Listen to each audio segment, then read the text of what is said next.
बोलतो भाई लोक जय शिवराय. आम्हाला जात होतं अंगूर लोडिंग करायला. मामाने मी दोघे जण निघालो. समोर अक्षय भाऊ होते. अक्षय भाऊची गाडी होती. म्हटलं चला म्हटलं जावं म्हटलं अंगूर लोडिंग करायला.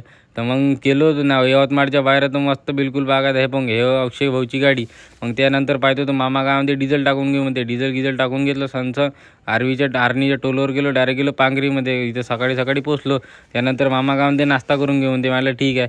नाश्ता वास्ता केला बिलकुल बागायत. अक्षय भाऊ दुसऱ्या इकडे गेलता गाडी लोडिंग करायला. मग ह्या काय दुपार झाली होती. डबल जो म्हणते नाश्ता करायला या डायरेक्ट कटलाच काढला पावा.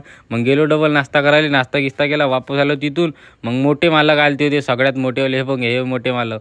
मग त्यानंतर डबल आपली गाडी लोडिंग करणं चालू होती. यायले म्हटलं तुम्ही माल भरून द्या तोपर्यंत आम्ही म्हणते इथं झोपतो म्हटलं. मग झोपता कायचं माल लोडिंगही झाला ते येईन सांगितलं नाही. मग डायरेक्ट जाई बांधायला गेलो. जाई तुमचा भाऊ बांधू राहिला. हे पण टॉल गिल बांधून. मग तिथून निघालो सनसन. मामा काय म्हणते तू गाडी चाललो मी फोनवर बोलतो म्हणते. मला ठीक आहे बा म्हटलं. मग तिथून एक काम कर म्हणते समोर आपण कळममध्ये थांबू म्हणते चहा प्यायला की थांबलो. तर रामनवमीच्या बम गर्दी होती कळमच्या समोर. इकडं पाहतो तर काही बोलायचं कामच नाही. मग भेटले भाऊ आम्हाला अक्षय भाऊची गाडी समोर होती. भले सनसन पाहत होतं. मग माझ्या गाडीचं काम निघालं होतं. काम गिम केलं. मग अक्षय भाऊ म्हणते आपण जेवण करू म्हणते. यवतमाळचे होते अक्षय भाऊ. मग त्यानंतर जेवण खाऊन केलं आम्ही बिलकुल बागायदा.